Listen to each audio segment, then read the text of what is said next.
네, 반갑습니다. FP 선고 전략, FP를 위한 경제 브리핑 진행자 김낙현입니다. 저만 느끼는 건지 모르겠는데 휴가 시즌이 다가왔잖아요. 근데도 이제 코로나 사태 영향인지 뭔지 모르겠지만 굉장히 분위기가 뭔가 침체되어 있는 느낌이 좀 들고 있습니다. 근데 이제 경제도 침체되고 분위기도 뭔가 다운되고 어디 뭐 놀러도 못 가고 어쩔 수 없이 좀 다운이 될 수밖에 없는 것 같아요. 하지만 뭐 위기는 또 기회라는 말이 있죠. 우리가 도움을 드려야 하는 많은 분들이 휴가를 또 못 가게 되면은 만나뵐 수 있는 기회가 또 많이 생길 수도 있잖아요. 개인 위생 관리 철저히 하고 마스크 꼭 잘 챙겨 쓰고 우리를 기다리는 많은 분들에게 좋은 정보 드리기 바라겠습니다.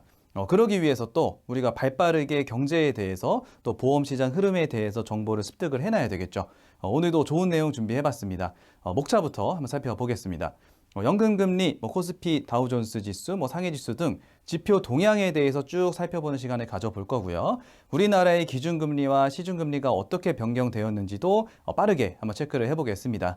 FP님들이 가장 도움이 많이 된다고 이야기하는 코너이기도 하죠. FP를 위한 재무상담 레시피에서는 첫 번째로 납입보험료 전액 받아들입니다라고 하는 이제 불법 민원대행 업체들이 많이 있는데 이 부분과 점점 부담이 커지는 중대질병 진료비들, 치료 생활비 보장을 어떻게 구성을 해줘야 될지에 대해서도 이야기를 해보겠습니다. 마지막으로는 SBS CNBC 채널에 출연 중인 최희돈 전문가를 모시고 이번 달에 체크를 해봐야 되는 핫 이슈에 대해서 물어보고 조금 더 자세히 질문답을 해보는 시간을 가져보도록 하겠습니다. 지표 동향 바로 들어가 보도록 하겠습니다. 전월에 비해서 어떤 변화와 그 원인은 좀 어떤 것들이 있었는지 발빠르게 짚어보겠습니다. 먼저 금리 연동형 연금 보겠습니다. 생명보험사의 금리형 연금은 전체적으로 2%대 초중반 정도로 불과 5개월 전보다는 0.2% 정도로 급 하락이 되고 있는 모습이고요. 금리가 비교적 높았던 IBK생명도 2.5%로 전월에 비해서 0.02%가 떨어졌네요.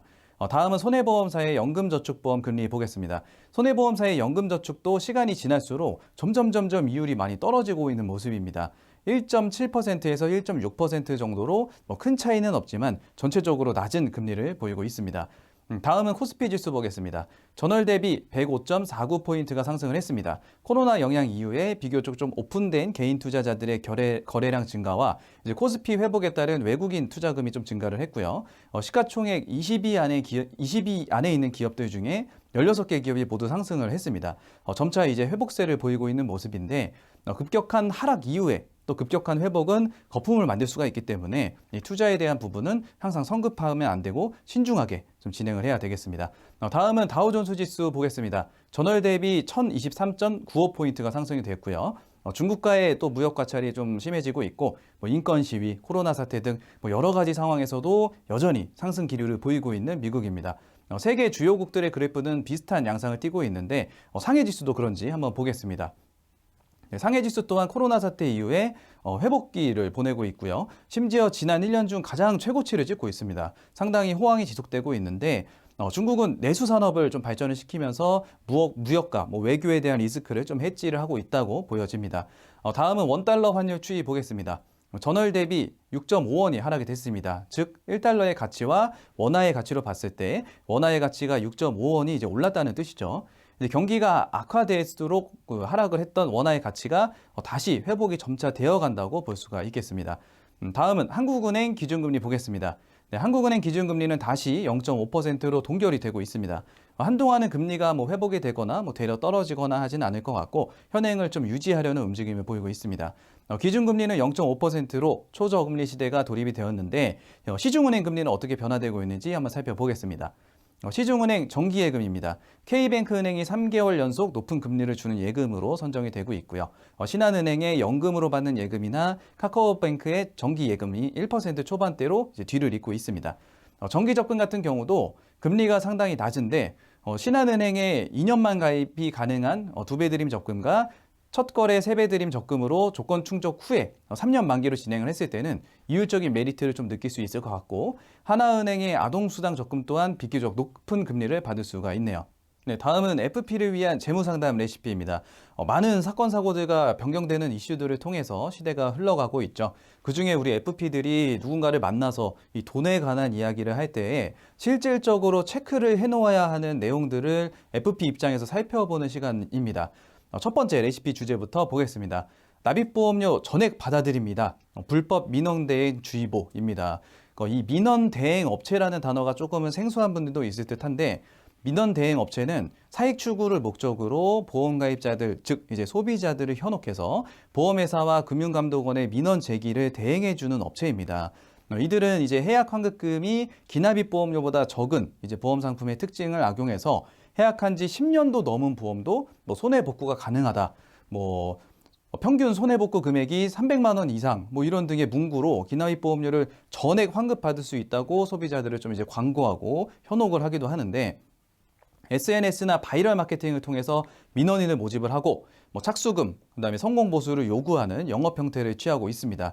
착수금은 통상 10만 원 선이고 성공 보수는 환급금의 10% 정도를 또 요구하는 것으로 알려져 있습니다.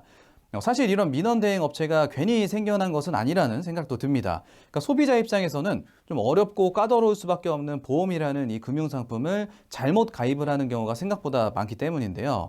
이제 지인 설계사가 추천을 해주니까 뭐 설계사가 확신을 갖고 막 이야기를 하니까 뭐 등등 정보 전달에 대한 정확한 근거를 뭐 체크해 보지 못하고 이제 그냥 설계사의 말만 듣고 가입을 하게 되면 그 피해는 온전히 소비자한테 갈 수밖에 없게 되는 거죠. 뭐 이런 상황에서 소비자 개인 혼자서는 이런 부분을 입증하기가 상당히 힘들고 뭐 울며 겨자 먹기로 그냥 해지를 할 수밖에 없기 때문에 이런 대행 업체는 소비자 입장에서는 순기능을 충분히 할 수도 있는 업체라는 생각도 듭니다. 하지만 이면에는 또 다른 문제들이 많이 발생을 하고 있는데 민원 대행 업체는 소비자의 민원 제기 정당성 및 민원 수용 가능성과 관계없이 민원 제기 대행을 유도를 해서 뭐 착수금 뭐 이런 것들을 편취해 가고 있고 불필요한 민원을 야기함으로써 정작 이제 보호가 필요한 소비자의 보험사의 소비자 보호 서비스를 제대로 받지 못하는 상황을 또 만들고 있다는 겁니다. 오히려 정말 필요한 보험도 이 대행 업체는 해지를 또 유도하기도 하고 결과적으로는 소비자의 2차 피해를 또 초래할 수가 있는 거죠. 보험과 관련한 불만과 분쟁을 해결을 원하는 소비자는 민원 제기 시 적법한 절차를 따라서 보험회사와 금융감독원에 민원을 제기해야지만 피해를 줄일 수가 있습니다. 물론 개개인이 이런 부분을 스스로 하는 것 자체가 좀 어려운 부분이기는 합니다만 현재 생손보협회 상담센터는 민원 제기와 관련된 보험 상담을 지원하고 있어서 뭐 이런 것들을 또 활용해 보는 것도 하나의 방법이 될 수가 있습니다. 최근 협회는 불법 민원 대행 업체를 이제 고발하기까지도 했고요. 법원에서는 불법적인 영업 형태에 대해서 변호사법 위반으로 벌금형 뭐 이런 약식 명령을 했고 이에 민원 대행 업체는 이에 대해서 또 정식 재판을 청구한 상태입니다. 저는 좀 이렇게 생각을 합니다. 애초에 소비자에게 상품에 대한 설명과 제안을 할 때 문제가 제기가 될 만한 것들을 모두 철저히 설명을 하고 장단점을 명확하게 인지를 시켜주면 뭐 전혀 문제가 되지 않을 수도 있다고 생각이 듭니다. 뭐 변액보험, 무해지 환급형 보험, 종신보험, 뭐 펀드 적금 예금 뭐 이런 모든 금융상품에는 장단점이라는 게 다 존재를 합니다. 그렇기 때문에 다양한 금융상품들이 존재를 하는 거고 소비자의 상황에 맞는 정확한 재무 보험 설계를 해준다면 뭐 민원을 걸거나 뭐 해지하는 일 자체가 일어나지 않을 수가 있다고 생각이 듭니다. 또 이제 나를 믿어주는 소비자들에게 이런 대행업체가 있고 불법적인 영업 형태를 띠고 있고 오히려 문제를 야기시켜서 해지를 시킬 수가 있다라는 사실을 미리 알려주는 것도 방법일 수가 있겠죠. 저 또한 이제 필드에서 무해지 환급형 보험이나 뭐 변액보험 같이 장단점이 명확한 플랜을 제시하는 경우가 있는데 단점을 부각시키기 시작하면 끝도 없이 안 좋은 금융상품이 될 수가 있습니다. 이런 부분을 악용하는 사례들이 있다. 그러니까 미리미리 이런 부분은 주의를 해라 라는 설명을 미리 해주면은 소비자들은 오히려 안목이 좀 넓어지게 되고 뭐 2차 피해를 당하는 일 자체가 없어지고 이것들을 다 스스로 예방할 수 있게 될 수가 있는 거죠. 자, 두 번째 레시피 보겠습니다. 부담이 커지는 중대질병 진료비, 치료 생활비 보장 필요입니다. 그러니까 중대질병에 당연히 의료비가 많이 들고 뭐 치료비나 생활비에 타격이 있겠죠. 그걸 보장해주기 위해서 저희가 보장자산을 구성을 해주고 있는 거고 하지만 이제 문제는 점점 이런 중대질병에 발생하는 의료비도 증가를 하고 있고 환자 수도 증가를 하고 있다는 겁니다. 이 부분은 다시 한번 집중을 해볼 문제인데 고액의 진료비가 드는 암, 뭐 뇌혈관 질환, 심장질환, 혈관, 뭐 희귀난치병 질환 등 이제 4대 중증 질환의 1인당 진료가 최근 5년간 연평균 11.9%가 증가를 했고 환자 수도 연평균 4.1%씩 증가를 했습니다. 그러니까 2018년도 사망 원인 통계 분석에 보면 한국인의 주요 사망 원인은 암, 심장질환, 뇌혈관 질환 순으로 가장 많고 사망자는 지속적으로 또 증가를 하고 있다고 합니다. 통계를 조금 더 들여다보면 심장 수술을 할 경우 5년 새 수술 진료비가 28%나 증가를 했고 혈관 수술의 경우도 20%나 이 의료비가 더 증가를 한 겁니다.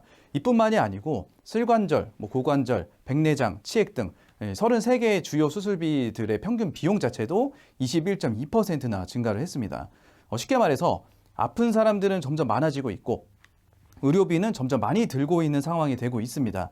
혹자들은 이런 이야기를 합니다. 점점 인구 구조가 변하는 것도 있다.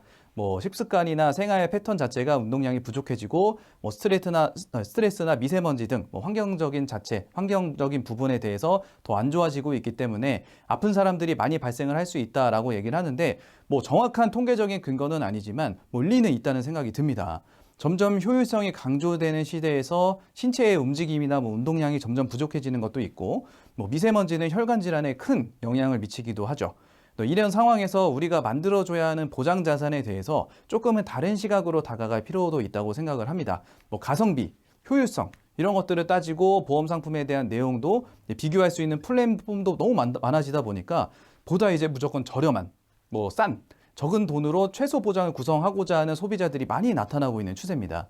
보장 자산은 한 가정에 혹은 세상에서 가장 소중한 나 자신에 대한 경제적인 위험을 보호할 수 있는 1차적인 방어막입니다.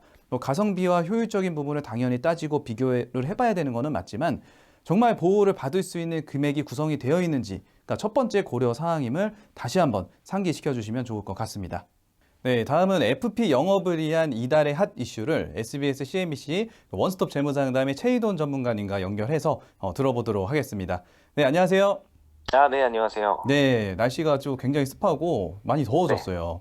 네, 이제 네, 또 맞아요. TV에서 좋은 정보 주시느라 고생이 많습니다. 고생이 많습니다. 네, 네, 이번 달에 두 가지 이슈가 좀 눈에 띄어서 여쭤보고 네, 싶은데 첫 네네, 번째로 이제 기책 사유가 없으면 네, 실효나 환수도 부당 환수가 된다. 이렇게 네, 목청 높이는 설계사들이 많은 것 같아요. 네. 이게 네, 어떤 내용이냐면, 네네네. 상당수 보험회사에서는 보험 계약이 고객의 민원으로 인해서 무효나 취소가 되는 경우에 보험 설계사에 이미 지급한 수당을 전액 환수하는 이런 약관 조항을 두고 있습니다. 네, 근데 이게 어떤 문제가 발생하냐면 귀책 사유가 없는 경우에도 이렇게 환수를 한다는 내용인데요. 네, 자, 귀책 사유가 뭐냐? 책임져야 하는 사유라는 뜻으로 이 민법상의 개념이거든요. 네, 그럼 보험 설계사 입장에서는 책임져야 할 수 있는 사유라고 하면 대표적으로 불안전 판매라고 하죠. 자필 서명을 누락했거나 또는 청약서, 상품 설명서에 대한 서류 전달이 누락됐거나 또는 약관 전달이 누락이 돼서 책임을 져야 할 사유가 있을 때에는 당연히 환수를 받아들일 수가 있지만 이런 내용이 없는데도 불구하고 전액 환수한다는 부분이 좀 부당하다. 이것을 좀 개선해달라라는 내용입니다. 듣고 보니까 좀 부당한 것 같아요. 지금까지는 그렇게 돼 왔으니까 환수가 네네. 되면은 그런가 보다 했는데 사실 네. 설계사가 기본적인 부분만 잘 지키면 그렇죠. 그거는 그렇게 좀 부당한 환수가 될 수도 있을 거라고 저는 생각이 드는데 네네네. 공정거래위원회에서 보험사에게 이제 개선을 좀 이렇게 요구하는 사항은 좀 어떤 게 있을까요, 그러면? 네, 일단 수정 전에 어떻게 되어 있는, 기존에는 어떻게 되어 있는지 한번 볼게요. 네, 계약 체결 후에 해지, 그리고 취소, 무효된 계약에 대해서는 수수료를 지급하지 않으며 그 계약으로 인하여 지급된 수수료를 재수수료를 전부 환수한다. 이런 내용이 들어 있어요. 네, 근데 이 부분을 어떻게 수정해야 하냐라고 이렇게 요구를 한 거냐면, 첫 번째로 이제 보험 설계사의 규칙 사유가 없는 한 환수하지 아니한다는 내용과 회사의 기책 사유로 인한 경우에는 환수하지 아니한다는 내용을 좀 수정을 했으면 좋겠다라고 요구를 하고 있는 겁니다. 이 부분을 좀 예를 들어서 좀 설명을 드리면 고객의 민원 제기로 인해 보험 계약의 소멸이 보험 설계사의 불안전 판매와 같은 사유 이외에도 회사의 책임으로 인한 경우도 있을 수가 있어요. 좀 쉽게 말씀을 드리면 보험회사의 상품 설계 오류로 인한 부분도 있을 수가 있고요. 그렇죠. 그다음에 상품 안내 자료나 약관, 증권 등을 잘못 발행함으로써 이게 회사의 책임인 경우가 있을 수가 있거든요. 네. 이런 경우에 보험 계약이 무효가 되거나 취소한 경우에는 보험 설계사에게 책임을 묻지 않는다라는 내용의 내용을 좀 수정해 달라라는 요구를 하고 있는 겁니다. 그러면은 쉽게 말해서 귀책 사유가 없으면 잘못한 네, 게 없으면 실효나 네. 해약에 대해서 부당 환수에 이제 해당이 될 수가 있는 건가요? 이 부분을 조금 설명드리자면, 이 양쪽에 기책 사유가 없는 경우가 있을 수도 있어요. 서로 그렇죠. 다. 예. 회사에서도 잘못된 부분이 없고 설계사에게도 잘못된 부분이 없는데 이제 보험 계약이 취소나 무효가 된 경우가 있는 거죠. 그럴 경우에는 수당을 환수하더라도 불공정하다고 볼 수는 없습니다. 이 음. 부분이 수정이 이루어지면은 어, 이 부분만 수정이 된다고 해도 불공정성은 해소가 될 수 있다고 좀 말씀드릴 수 있겠네요. 음, 아무래도 공정거래위원회 그러면은 이제 설계사 입장에서는 조금 부정적인 부분에 대해서 많이 제재를 받았었는데 네, 이런 부분은 맞아요. 참 좋은 개선 방안인 것 같아요. 네, 맞습니다. 네, 감사합니다. 이 두 번째 이슈 한번 보겠습니다. 저금리 시대잖아요. 네, 저금리 맞아요. 시대고 굉장히 불확실한 시대인데 대안으로 네. 변액보험이 좀 좋다 뭐 이런 이슈들이 나오고 있는 것 같아요. 네, 요즘 많이 이슈가 되고 있죠. 네, 네, 이게 코로나19로 이 초저금리 시대, 그리고 제로금리 시대가 좀 앞당겨졌어요. 그리고 네, 인플레이션 등으로 인해서 기존의 국민연금이라던가 예금이나 적금만으로는 이제는 노후 준비, 그리고 뭐 목돈 마련 이런 부분에 있어서 한계가 있기 때문에 이 안정적인 금융 투자 상품에 대한 관심이 매우 높아지다 보니까 사람들이 이렇게 이제 변액보험에도 관심을 많이 쏟게 됐고 국내 증시를 비롯해서 세계 증시가 꾸준한 상승 추세를 보이고 있기 때문에 이게 이제 30대 이상의 소비자들의 관심이 이쪽에 많이 쏠리고 있는 것 같습니다. 네, 근데 이 변액보험이라는 게 처음에 저희 나왔을 때는 아무래도 좀 네, 이슈화가 돼가지고 많이 좀 판매가 됐었는데 네, 초기에 해지하시는 분도 많고 뭐 중간에 수익률이 안 나가지고 뭐 실망하는 사람도 있고 이 네, 변액보험에 대해서 좀 부정적인 그 시선들이 있었는데 네. 지금부터의 변액보험의 가입 전망은 좀 어떻게 보시나요? 이제 변액보험의 가입 전망을 보면 앞서 말씀드렸겠지만 이제 국내 증시를 비롯해서 세계 증시가 꾸준한 상승 추세를 보이고 있어요. 네, 그러다 그렇죠. 보니까 가입할 변액보험의 전망이 좀 좋다고 말씀을 드릴 수가 있을 것 같고 한국거래소에 따르면 올해 국내 주식시장의 누적 거래 대금이 2020년 7월 2일 기준으로 약 2,293조 원으로 역대 어, 최고 수준을 기록하고 상당히 있다고 많네요. 합니다.